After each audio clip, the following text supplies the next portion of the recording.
نحمدہ ونصلی علی رسولہ الامین المکین الحنین الکریم الرؤوف الرحیم،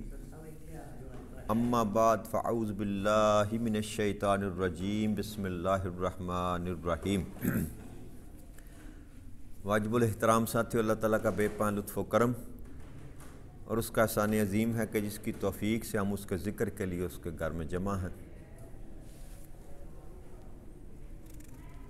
کل ہم نے اللہ کی توفیق سے آیت نمبر 258 اور 59 ان دو پر گفتگو کی تھی۔ ایک آیت کریمہ میں اللہ کریم نے نمرود کے ساتھ ابراہیم علیہ السلام کا مناظرہ تھا، اس کا ذکر فرمایا، اور ایک آیت کریمہ میں اللہ کریم نے حضرت عزیر علیہ السلام کا جو ہے واقعہ اس کو بیان فرمایا۔ آگے آیت نمبر 260 میں اللہ کریم پھر ابراہیم علیہ السلام کا ایک واقعہ بیان فرما رہے ہیں۔ اللہ کریم ارشاد فرماتے ہیں وَإِذْ قَالَ إِبْرَاهِيمُ رَبِّ أَرْنِي كَيْفَ تُحْيِي الْمَوْتَ قَالَ أَوَلَمْ تُؤْمِنْ قَالَ بَلَىٰ وَلَٰكِنْ لِيَطْمَئِنَّ قَلْبِي قَالَ فَخُذْ أَرْبَعَةً مِّن طَيْرٍ فَصُرْهُنَّ عَلَيْكَ ثُمَّ اجْعَلْ عَلَىٰ كُلِّ جَبَلٍ مِّنْهُنَّ جَزَاءً ثُمَّ ادْعُهُنَّ يَأْتِينَكَ سَعِيًّا وَاعْلَمْ أَنَّ اللَّهَ عَزِيزٌ حَكِيمٌ۔ اللہ کریم ارشاد فرماتے ہیں کہ وہ وقت بھی یاد کریں جب ابراہیم علیہ السلام نے عرض کیا کہ میرے رب مجھے دکھا کہ تو مردوں کو کس طرح زندہ فرماتا ہے۔ تو اللہ کریم نے ارشاد فرمایا کہ کیا تم یقین نہیں رکھتے؟ تو انہوں نے عرض کی حضرت ابراہیم علیہ السلام نے، کیوں نہیں میرے مولا، لیکن میں بس یہ چاہتا ہوں کہ میرے دل کو اس مشاہدے کے ذریعے سکون مل جائے۔ تو اللہ کریم نے ارشاد فرمایا کہ سو تم 4 پرندے پکڑ لو، پھر انہیں اپنی طرف مانوس کر لو، پھر ایک ایک ٹکڑا ایک پہاڑ پر رکھ دو، پھر انہیں بلاؤ، وہ تمہارے پاس دوڑتے ہوئے آ جائیں گے، اور جان لو کہ یقیناً اللہ بڑا غالب اور بڑی حکمت والا۔ تو ابراہیم علیہ السلام نے ایک روز سمندر کے کنارے ایک مردہ پڑا ہوا دیکھا کہ جب وہ مردہ پانی میں ہوتا تھا تو پانی کے جانور بھی اس کو کھاتے تھے، اور جب پانی اتر جاتا تو وہ درندے جو زمینی تھے وہ بھی اس کو کھاتے، اور جب درندے ہٹتے تو آسمان سے جو پرندے ہوتے ہیں گوشت کھانے والے، چیل، کوے وغیرہ، وہ بھی اس کو کھاتے۔ تو آپ کے ذہن میں یہ خیال آیا کہ ایک جان کو کتنی چیزوں نے کھایا، گوشت پرندوں کی پوٹ میں بھی چلا گیا، درندوں کے پیٹ میں بھی چلا گیا، سمندری جو جانور ہیں اپنا حیات، اب بھی حیات کے جانور، ان کے پیٹ میں بھی چلا گیا۔ تو اللہ کریم کیسے اکٹھے کرے؟ یہ نہیں تھا کہ یقین نہ تھا، یقین تو تھا، بس مشاہدہ کرنے کے لیے۔ تو اللہ کریم نے یہ ارشاد فرمایا کہ اے ابراہیم ایسے کر کہ 4 قسم کے مختلف پرندے وہ تو لے لے، اور روایت میں آتا ہے کہ وہ ان میں سے ایک مور تھا، کبوتر تھا، مرغ تھا اور کوا تھا، اور بھی روایتوں میں کچھ اور نام بھی آتے ہیں، لیکن حضرت ابن عباس رضی اللہ تعالیٰ عنہ جو ہے نا ان 4 پرندوں کا نام بیان فرماتے ہیں کہ یہ 4 پرندے ابراہیم علیہ السلام نے لیے اور ان کو اپنے ساتھ منوس کر لیا، رکھا کچھ دیر کے لیے، تو ان کے ساتھ منوس ہو گئے۔ جب وہ مانوس ہو گئے تو ان کو ذبح کیا، اور ذبح کرنے کے بعد ان کے ٹکڑے ٹکڑے کر دیے، اور ٹکڑے ٹکڑے کرنے کے بعد ان کو مکس کر کے ملا کے تو مختلف پہاڑوں پر ان کو پھینک دیا۔ جب یہ سارا کام کر چکے تو پھر اللہ کے حکم سے آپ نے ایک ایک پرندے کو آواز دی، اور روایت میں یہ بھی آتا ہے کہ آپ نے سر اپنی ہتھیلی پر رکھے ہوئے تھے، ان کے سر نہیں پھینکے، تو وہ مختلف پہاڑوں سے خون نکلتا، گوشت نکلتا، اس کے پر نکلتے جانور کے، اور وہ ایک پرندہ بن کر اڑتا ہوا ابراہیم علیہ السلام کے پاس آتا، تو آپ اس کو وہ سر لگاتے تو وہ پورا مکمل پرندہ بن جاتا۔ اور یہ بھی روایت میں آتا ہے کہ آپ اگر کوے کا سر کبوتر کی طرف لگاتے تو کبوتر اس کو قبول نہیں کرتا تھا، جب تک کبوتر کو اس کا سر نہیں ملتا تھا وہ اس کو قبول نہیں کرتا تھا۔ تو اسی طرح اللہ کریم نے کے حکم سے وہ چاروں پرندے جو تھے نا دوبارہ زندہ ہو گئے، ایک پرندے کو بلایا وہ بھی زندہ ہو گیا، دوسرے کو بلایا وہ بھی زندہ ہو گیا، تو چاروں کے چاروں پرندے جو تھے اسی طرح اللہ کریم نے زندہ فرمائے، اور ابراہیم علیہ السلام نے یہ ایمان فروز نظارہ جو تھا نا اپنی آنکھوں سے دیکھا۔ تو یوں اللہ کریم نے یہ بتایا ابراہیم علیہ السلام کو کہ میں اس طرح جو ہے نا زندہ کرتا ہوں۔ ان کی یہ گمان کرنا کہ یہ اللہ کریم کیسے زندہ کرے گا، یہ واقعہ بیان کرنے کا جو مقصد تھا نا وہ یہ تھا کہ اس سوال کی نفی کی جائے۔ یہ 4000 سال پہلے آقا کریم صلی اللہ علیہ وسلم کے یہ واقعہ ہو چکا، تو قرآن کریم میں بیان کرنے کا مقصد یہ تھا تاکہ لوگوں کا عقیدہ درست رہے اس معاملے میں۔ جو لوگ آخرت پر یقین نہیں رکھتے کہ یہی زندگی ہے، بس یہیں پر جینا ہے، یہیں پر مرنا ہے، ان کے لیے یہ سبق تھا۔ اور جو لوگ مختلف قسم کے دوسرے ہیلے بہانے کرتے ہیں کہ شاید قبر کے عذاب سے بچ جائیں یا آخرت کے عذاب سے بچ جائیں، تو یہ ممکن نہیں ہے۔ اور بنی اسرائیل کا یہ ایک واقعہ آتا ہے کہ ایک بندہ تھا اور اس بڑا گناہ گار تھا، ساری زندگی کو اچھے کام نہ کیے، تو جب موت کا وقت قریب آیا نا تو اس نے اپنے بچوں کو بلایا اور بلا کر یہ کہا کہ تم ایسا کرنا، میرے ساتھ وعدہ کرو کہ جب میں مر جاؤں میری میت کو جلانا، اور جلا کر جب میری راکھ بن جائے تو میری راکھ کو جب تیز آندھی چلے تو اس میں اڑا دینا۔ بچوں نے وعدہ کر لیا، باپ تھا، عہد لے لیا۔ جب اس کا وقت پورا ہوا، وہ فوت ہو گیا، تو اس کے بیٹوں نے اس کی نصیحت اور وصیت کے مطابق اس کو جلایا، جلنے کے بعد اس کی راکھ کو اکٹھا کیا، اور جب تیز آندھی چلی تو اس کی ہوا کے ساتھ اس کو اڑا دیا۔ جب وہ اللہ کریم کے پاس اس کی روح لے کر گئی تو اللہ کریم نے حکم دیا تو اس انسان کو دوبارہ اللہ کریم نے زندہ کر کے اپنے سامنے کھڑا کر لیا اور پوچھا کہ بندے یہ تو بتا ذرا تو نے یہ کام کیوں کیا، یہ کسب ایمان والا تھا تو نے یہ کسب کیوں کیا؟ تو حدیث میں آتا ہے، روایت میں آتا ہے کہ اس شخص نے یہ کہا کہ مولا کریم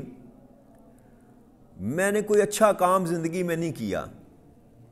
ساری زندگی تیری نافرمانی میں بیت گئی، تو مجھے تیرے عذاب سے ڈر لگتا تھا کہ میں نے کوئی اچھا کام تو نہیں کیا تو ضرور بھی ضرور میں جہنم میں پھینکا جاؤں گا، تو اس عذاب کے ڈر سے جو ہے نا میں نے یہ کسب کیا۔ تو اللہ کریم فرمائے گا کہ کیا تو میرے عذاب سے ڈر گیا تھا، میرے خوف اور میری خشیت کی وجہ سے تو نے یہ کام کیا؟ تو کہے کہ ہاں رب کریم، میں تیرا سامنا نہ کر سکتا تھا، تو میں نے سوچا کہ ہوا میں اڑ جائے گی مٹی تو کہاں پھر ناپید ہو جاؤں گا۔ تو اللہ کریم نے فرمایا کہ جاؤ، فرشتوں کو حکم دیا کہ اس کو جنت میں ڈال دو، اس کو جنت میں ڈال دو، کہ یہ میرے خوف کی وجہ سے اس نے سارا کچھ، یعنی کہ مجھ سے ڈرتا تھا، میرے عذاب سے۔ یہ بھی اٹ سیلف ایک نیکی ہے کہ بندہ اللہ کے عذاب سے ڈرے، اللہ کے عذاب سے ڈرے۔ تو یہ کہ زندہ کیسے کرے گا، جو ایک دفعہ پیدا کر سکتا ہے اس کے لیے دوسری دفعہ پیدا یا زندہ کرنا، اس کو بنانا کو مشکل نہیں ہے۔ تو اس اللہ کریم نے اس جو لوگوں کے ذہن میں یہ گمان تھا نا، بدگمانی کہہ لیں اس کو، کہ زندہ نہیں کیا جا سکتا، اس کو ڈریس اللہ کریم نے آیت کریمہ میں کیا۔ آگے اللہ کریم ارشاد فرماتے ہیں مَثَلُ الَّذِينَ يُنْفِقُونَ أَمْوَالَهُمْ فِي سَبِيلِ اللَّهِ كَمَثَلِ حَبَّةٍ أَنبَتَتْ سَبْعَ سَنَابِلَ فِي كُلِّ سُنبُلَةٍ مِّائَةُ حَبَّةٍ وَاللَّهُ يُضَاعِفُ لِمَن يَشَاءُ وَاللَّهُ وَاسِعٌ عَلِيمٌ، کہ جو لوگ اللہ کی راہ میں اپنا مال خرچ کرتے ہیں ان کی مثال دانے کی سی ہے کہ جس سے 7 بالیاں اگیں اور پھر ہر بالی پر 100 دانے لگیں، اور اللہ جس کے لیے چاہتا ہے اضافہ فرما دیتا ہے، اور اللہ بڑی وسعت والا اور خوب جاننے والا ہے۔ تو اللہ کریم نے اس آیت کریمہ میں اللہ کی راہ میں مال خرچ کرنا، صدقہ خیرات جو ہے، ایسے بندے کو اللہ کریم نے مثال دی کہ تو ایسا ہے کہ جیسے ایک دانہ جو زمین میں بویا جاتا ہے گندم کا، تو اس میں سے 7 بالیاں نکلتی ہیں، یعنی کوئی سٹا نکلتا ہے نا، سٹے کے ساتھ وہ کیا کہتے ہیں، بالی کہتے ہیں، وہ پنجابی چ کیا ہیں، ناڑ نہیں، ناڑ تو وہ ہوتی ہے نا جس کے اوپر لگتے ہیں وہ گندم، اور سٹا ہی کہتے ہیں اس کو۔ تو وہ بالی جو ہے یعنی کہ ایک نال جو ہے اس کے ساتھ 7 سٹے لگتے ہیں، اور ہر سٹے کے ساتھ جس کو بالی بولتے ہیں، اللہ کریم فرماتے ہیں کہ ہر بالی میں 100 دانے ہیں، تو 7 بالیاں ہوئی تو کتنے دانے ہو گئے؟ 700 دانے۔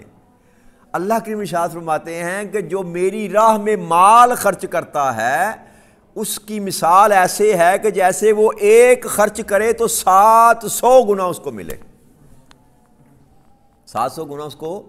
اب یہ نص قرآنی سے 10 گنا والی بات تو ہے نا، وہ بھی ارشاد ہے، حدیث مبارک ہے، لیکن قرآن کی نص جو بتا رہی ہے کہ جو اللہ کریم بتا رہا ہے کہ جو میری راہ میں تو مال خرچ کرے گا ایک کے بدلے کتنا؟ 700 میں تجھ کو عطا کروں گا۔ اور یہاں ہی بات ختم نہیں کی، اللہ جس کے لیے چاہتا ہے اضافہ فرما دیتا ہے، کہ 700 تو ایک بیان فرمایا نا، اب یہاں بات ختم نہیں کی، واللہ یضاعف لمن یشاء، جس قدر وہ چاہے گا اس کو بڑھا دے گا، جس قدر چاہے گا وہ بڑھا دے گا۔ حضرت علی رضی اللہ تعالیٰ عنہ، حضرت ابو دردہ، حضرت ابو ہریرہ، حضرت ابو امامہ، حضرت عبداللہ ابن عمر، حضرت جابر ابن عبداللہ اور حضرت عمران ابن حسین رضی اللہ تعالیٰ عنہ اجمعین، یہ سب آقا کریم صلی اللہ علیہ وسلم سے یہ حدیث مبارک نقل کرتے ہیں۔ یہ مشکات شریف کی اور سنن ابن ماجہ میں یہ حدیث نقل کی گئی ہے، حدیث نمبر 971۔ آپ صلی اللہ علیہ وسلم نے فرمایا کہ جس شخص نے اللہ کی راہ میں جہاد میں روپیہ پیسہ خرچ کیا، سامان اور اسباب بھیجا، خود نہیں گیا، اپنے گھر میں بیٹھا رہا، لیکن جہاد میں خود شریک نہیں ہوا، مال دیا، مال و اسباب دیا، پیسے دیے، گھوڑے دیے، خچر دیے، اور کچھ سامان، تیر و تلوار، جو کچھ بھی اس نے خرچ کیا، تو اس کو ہر درہم کے بدلے 700 درہم اللہ کریم دے گا، 700 درہم کا ثواب اس کو ملے گا، ایک درہم کے بدلے۔ اس آیت کریمہ کی یہ حدیث مبارک جو ہے نا وضاحت کر رہی ہے کہ 700 درہم کا اس کو ثواب ملے گا ایک خرچ کرنے والے۔ اور جس شخص نے بنفس نفیس خود جہاد بھی کیا اور جہاد میں مال پیسہ بھی خرچ کیا، یعنی کہ لڑائی میں بھی شریک ہوا اور مال بھی اس نے خرچ کیا، تو آقا کریم صلی اللہ علیہ وسلم نے فرمایا تو اس کو ہر درہم کے بدلے 7 لاکھ درہم کا ثواب ملے گا، 7 لاکھ درہم کا ثواب ملے گا، کیونکہ اس نے اپنے نفس کو بھی مشقت میں ڈالا، تکلیف میں اپنے آپ کو ڈالا، دکھ میں ڈالا، مبتلا کیا، اور یہ کہ اپنا مال بھی خرچ کیا۔ تو آقا کریم صلی اللہ علیہ وسلم نے یہی آیت کریمہ تلاوت فرمائی، واللہ یضاعف لمن یشاء، کہ اللہ جس قدر چاہتا ہے بڑھا دیتا ہے، جس قدر چاہتا ہے اللہ ثواب کو اس میں اضافہ کر دیتا ہے۔ تو اب یہ سوال جو ہے نا باقی نہ رہا کہ اللہ کریم جو ہے وہ کبھی جزا یا سزا میں دیر نہیں کرتے، اور کائنات میں سب سے بڑا جو عادل ہے نا وہ اللہ کی ذات ہے۔ تو وہ جو اللہ کریم نے فرمایا تھا نا کہ ایک رائی کا دانہ بھی تمہارا جو ہے نا وہ آگے پیچھے نہیں ہوگا، جو کچھ تم نے برائی کی رائی کے دانے برابر برائی کی تو وہ بھی تو پا لے گا، ایک رائی کے برابر تو نے اچھائی کی تو وہ بھی تو پا لے گا، کوئی چیز بھی تیری ضائع نہیں ہوگی۔ اگر سزا کے موجب ہوں گے تیرے اعمال تو تجھے سزا ملے گی، اور اگر جزا کے موجب ہوں گے تو تمہیں جزا ملے گی۔ تو اللہ کریم نے یہ وضاحت فرما دی کہ میرے راستے میں خرچ کیا ہوا جو مال ہے وہ ضائع نہیں ہوتا۔ اصل حقیقت میں یہی وہ کمائی ہے جو انسان کی نا، یہ بینک، یہ ڈپازٹ جو ہے، یہ ہے جو انسان کے کام آنا ہے۔ جو کچھ آپ بچا نہیں سکے خرچ کر سکے اللہ کی راہ میں، جو آپ نے بچا لیا، جو آپ نے بچا لیا، جمع کر لیا، سنبھال کے رکھا، تو جیسے ہی یہ روح آپ کے بدن سے نکالی گئی اس کے ساتھ آپ کا رشتہ ختم، وہ آپ کے کسی کام کا نہیں۔ لیکن جو آپ اپنے ہاتھوں سے اللہ کی طرف لٹا گئے، اس کو وہاں پر جمع کرا دیا، وہاں بھی تو لاکر ہے نا، آپ کا اکاؤنٹ کھلا ہوا ہے، اللہ کریم کے پاس بھی آپ کا لاکر ہے، محفوظ ہے آپ کے نام پہ، اوپر ٹیگ لگا ہوا ہے یہ فلاں بندے کا لاکر ہے، وہ سارے آپ کے اعمال، سارا وہ مال، ساریاں نیکیاں وہاں پر جمع کی جا رہی ہیں، اور جب اللہ کے سامنے پیش کیا جائے گا تو وہ سارا کا سارا اعمال آپ کے سامنے، وہ آپ کے اعمال کی گٹھڑی جو ہے وہ کھول کر آپ کے سامنے رکھ دی جائے گی۔ تو وہ نادان آدمی ہے نا جی، جو اس زندگی کے لیے کچھ جمع نہ کرے، اس زندگی کے لیے سب کچھ جمع کرتا پھرے، جس زندگی نے ختم ہو جانا ہے، آج نہیں تو کل اس زندگی نے ختم ہو جانا ہے، لیکن وہ زندگی جس نے کبھی ختم نہیں ہونا۔ تو اس سے بڑھ کر انسان کی جاہلیت اور کیا ہو سکتی ہے کہ اس مختصر سی زندگی کے لیے تو سارے اسباب کا بندوبست کرے، دن رات ایک کر کے اپنے پیسے کماتا رہے اور بچاتا رہے، لیکن جو زندگی اس کی دائمی ہے جس نے کبھی ختم نہیں ہونا، اس کے لیے کبھی ڈپازٹ نہ کرے۔ تو انسان کو کوشش کرنی چاہیے کہ اس وقت کے لیے بچا کر رکھے، جب کوئی کسی کے کام کوئی ادھار بھی نہیں دے گا، کوئی بدلہ بھی نہیں دے گا، اس دن کے لیے انسان کو بچت کر کے رکھنی چاہیے، چاہے جائے کہ دنیا میں انسان سنبھال کے پیسے کو رکھے۔ اور جب اللہ کریم نے بتا دیا، نص قرآنی سے یہ بات ثابت ہو گئی کہ جو 1 روپیہ میری راہ میں خرچ کرے گا میں اس کے بدلے اس کو 700 ادا کروں گا، تو پھر ہم سے زیادہ احمق کون ہے دنیا میں؟ ہم سے زیادہ کوئی بیوقوف دنیا میں ہے کہ پھر بھی ہم مال کو بچا کے رکھتے ہیں؟ کائنات میں کوئی ایسا کاروبار، کوئی ایسا بزنس، کوئی ایسا بینک، کوئی ایسا محکمہ، کوئی ایسی ہے کوئی کمپنی جو آپ کو 1 کے بدلے میں 700 دے؟ سوال ہی پیدا نہیں ہوتا۔ 5%، 10%، 15% جو ہے نا، زیادہ سے زیادہ بینک جو ہے 14-15%، وہ بھی سود دیتے ہیں آپ کو، حرام۔ تو اللہ کا یہ وعدہ ہے میرے دوستو بھائیو کہ جو 1 روپیہ میرے راستے میں خرچ کرے گا، جب وہ میرے پاس آئے گا تو میں اس کو 700 گنا کر کے اس کو ثواب لٹاؤں۔ تو ہمیں یہ سودا کرنا چاہیے کہ گھاٹے کا سودا کرنا چاہیے نا، اسی میں ہی انسان کی فلاح ہے، اسی میں ہی انسان کی بقا ہے۔ تو ہمیں یہ کوشش کرنی چاہیے کہ جو بھی ہم کماتے ہیں اس میں سے ایک مخصوص حصہ کم از کم جو ہے نا وہ اللہ کی راہ میں خرچ کرنے کی عادت بنا لیں، روزانہ حساب کریں۔ مجھے میرے والد صاحب تھے نا، اللہ جنت نصیب کرے، آخری بات کرتے ہیں، تو جب میں نے کام میں داخل ہوا نا تو مجھے انہوں نے ایک نصیحت کی، ایک چھوٹی سی ڈائری ان کے پاس ہوتی تھی، شام کو حساب کرتے تھے، جتنے 100 بنے ہر 100 میں سے 1 روپیہ نکال کر وہ لکھ لیتے تھے ڈائری پہ، ہر 100 میں سے 1 روپیہ۔ تو جب میں کام پر بیٹھا تو میرے والد صاحب اللہ جنت نصیب کرے یہی نصیحت انہوں نے مجھے کی کہ بیٹا رات کو حساب کرنا، آج کتنا مال بنا، کیا بچت آئی، جتنی بچت ہوگی ہر 100 میں سے 1 روپیہ نکال کر اس کو بے شک علیحدہ نہ رکھنا، کاپی پہ لکھ لینا۔ وہ جو تھا نا وہ صدقہ خیرات کے لیے مخصوص کیا ہوا تھا، ہر روز ڈائری پہ لکھے جاتے تھے، کبھی 15، کبھی 20، جو جتنی بھی بچت ہوتی، ہر 100 کے پیچھے 1 روپیہ۔ تو انسان کو محسوس بھی نہیں ہوتا اور ایک اچھی خاصی مہینے کے بعد رقم انسان کے پاس بن جاتی ہے، تو ایسا انسان کو کوئی وتیرہ اپنا لینا چاہیے کہ جس میں خیر کا سبب ہو، خیر کا سبب ہو۔ تو جتنی دیر تک میں بزنس کرتا رہا میں یہی عمل کرتا رہا، اور اب میں اپنے بیٹے جو میرا باہر بیٹے ہیں اس کو بھی یہ کہتا ہوں، میں یہی نصیحت میں نے ان کو کی کہ ہر مہینے اپنا حساب کرنے کے بعد جو آپ کا بنے اس میں سے ہر 100 کے پیچھے 1 روپیہ نکال لینا ہے، تو نے وہ اللہ کے راستے میں خرچ کرنا، اس سے بڑھ کر جو خرچ کرنے ہیں وہ تو علیحدہ بات ہے، لیکن یہ انسان اپنے اوپر فرض کر لے کہ یہ تو میں نے کرنا ہی کرنا ہے، ہر حال میں کرنا ہے، تو یہ پھر انسان کو جب یہ لذت ملتی ہے نا اس کی، کہتے ہیں جدو بندے نو یہ چس آنی شروع ہوتی ہے نا، خدا کی عزت کی قسم اللہ کے راستے میں خرچ کرنے کا اتنا مزہ ہے کہ آپ تصور نہیں کر سکتے، اور اتنا سکون انسان کو ملتا ہے۔ بس یہ عادت اپنانے کی ضرورت ہے، جب انسان کو یہ چس آنی شروع ہوتی ہے پھر انسان کا دل کرتا ہے میں اور کروں، میں اور کروں، میں اور کروں۔ اس دعا کے ساتھ کہ رب کریم